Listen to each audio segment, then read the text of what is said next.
기자회견 시작하겠습니다. 최근 민주당 김병주 의원이 국방부 장관 후보자에게 제기한 계엄령 관련 발언은 국민들에게 불필요한 공포와 소모적인 논란을 야기하고 있습니다. 다수 의석을 차지한 특정 정당이 막강한 입법권을 행사하면서도 여전히 약자의 위치를 자처하며 대중을 거짓 선동하는 모습이 우려스럽습니다. 저희는 이를 공론화하고자 이 자리에 나섰습니다. 김병주 의원님, 자신 있으면 모두 거십시오. 교묘한 의혹 제기로 책임 회피하며 국민을 분열시키지 말고 계엄은 국가의 중대 사안이니 정치 생명을 걸고 장군답게 전면에 나서 주십시오. 만약 그러지 못한다면 청담동 술자리 의혹과 같은 삼류소설 의혹을 제기했다는 오명을 피하지 못할 것입니다. 또한 민주당 의원분들께 여쭙겠습니다. 광우병, 사드괴담, 오염수에 이어 이번 작품은 계엄령입니까? 진짜 계엄군은 국회를 점령한 586 민주당일 것입니다.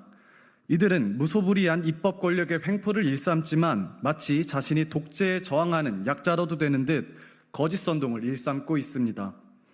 21세기에 계엄령이라는 구시대적 망상을 근거 없이 쉽사리 꺼낸 것은 둘째치더라도 국회 과반 이상의 동의로 해제되는 계엄령이라는 제도를 부풀리고 혼란을 키우는 이유는 민주당 김병주 의원이 공포 마케팅을 하기 위해 소모적 논쟁을 야기시킨 것으로 보입니다. 특히 민주당 전당대회에 가장 많은 선거 인단수를 보유한 지난 8월 17일 서울 경선 일정을 앞둔 상황에서 이와 같은 발언이 나온 것에 주목해야 합니다. 민주당 서울 경선 직전 전현희 후보는 국회에서 김건희, 윤석열 살인자를 외쳤고 김병주 후보는 방송에서 국방장관 후보자에 대해 계엄령 대비용이라는 발언을 했습니다. 그리고 이들은 함께 민주당의 최고위원으로 당선되었습니다. 살인자와 계엄령 발언이 후보 순위를 급상승시켰기 때문입니다. 이들의 당선은 우리나라 정치 문화에서 선거를 앞두고 과격한 언사를 사용하는 것이 효과적일 수 있다는 우려스러운 선례를 다시 남기게 되었습니다. 이미 정치권에서는 몇십 년 전부터 반복된 일입니다. 진실과 책임은 안중에도 없고 그 순간을 이기고 헐뜯는 데에만 치중한 민주당의 삼류소설 얘기들입니다.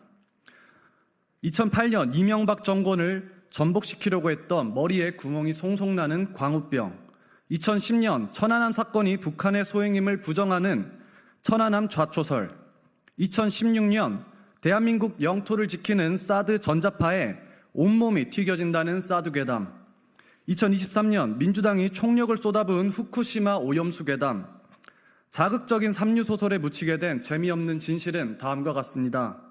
현재 대한민국은 미국산 소고기 수입량 세계 1위 국가가 되었고 성주 참외는 매년 최고 매출을 기록 중입니다. 천안함은 북한 잠수정 어뢰에 의한 폭침이었음이 증명되었고 오염수 괴담은 국제기구와 전문가가 예견했던 것처럼 방사능이 검출되지 않고 있습니다. 대한민국을 휩쓴 민주당의 자극적인 주장과 선동들에 앞으로 나아가야 할 국가는 멈추고 국민은 분열됩니다. 사실과는 동떨어진 삼류 판타지에 국가의 행정력을 전부 소모하고 국민들 마음엔 증오와 갈등만이 남게 됩니다. 그리고 무엇보다 중요한 건 이로 인해 진실과 책임의 가치가 빗바래진 대한민국만이 남게 되었습니다. 허나 십수년을 반복하며 거짓임이 증명되었지만 이와 같은 행위는 멈출 생각이 없는 것 같습니다. 2024년 8월 바로 지금에도 벌어지고 있기 때문입니다. 민주당은 김 국방장관 후보자가 충암고라는 이유로 충암고 라인을 운운하며 군을 갈라치게 하고 있습니다. 허나 장성 370명 중 충암고 출신은 4명뿐에 불과합니다. 이제는 계엄령이라는 근거 없는 괴담까지 서슴지 않고 있습니다. 문재인 정부 때 기무사를 해편하며 군을 뒤흔드는 소동으로 족하지 않았던 것입니까? 그 당시 내란 음모나 쿠데타의 증거는 없었습니다. 모두 시대에 뒤떨어진 삼류 작가의 망상에서 나온 판타지였기 때문입니다. 여전히 민주당의 정신은 광우병 선동의 쾌락을 잊지 못한 채 망상과 현실을 구분하지 못한 채 삼류 소설가를 졸업하지 못하고 있습니다. 낙오되어야 할 열등생이 최고의 자리에서 군림하고 있기에 그 피해는 고스란히 국민들이 받게 됩니다.